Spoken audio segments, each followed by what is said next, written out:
Hogaamiyaha sare ee wadanka Iran Ayatollah Ali Khamenei ayaa maanta dhaleeceeyay qorshaha Mareykanka ee nabadda bariga dhexe oo uu ku sheegay khiyaano weyn oo lagu sameynayo dunida Islaamka wuxuuna dalalka Khaliijka kaga digay inay taageeraan heshiiskaasi.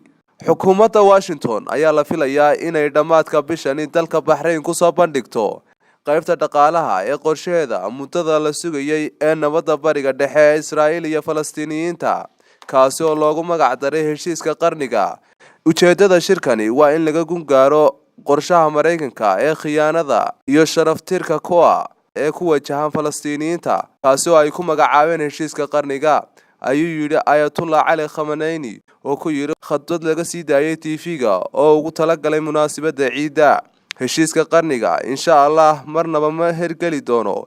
Tani waa khiyaano weyn oo ka dhana dunida Islaamka, waxaana ay rajaynaynaa in hogaamiyaasha Bahrain iyo Sacuudigu ay garowsadaan dabinka ay ku socdaan iyo dhaawaca ay gaarsiin doonto mustaqbalkooda, ayuu yiri. Heshiiskani oo uu horkacayo wiilka uu Trump sodogga u yahay ee Junior Kushner ayaa waxaa mar horeba diiday Falastiiniyiinta oo sheegay in siyaasadda aqalka cad ay u xaqlinayso wadanka Israa'iil.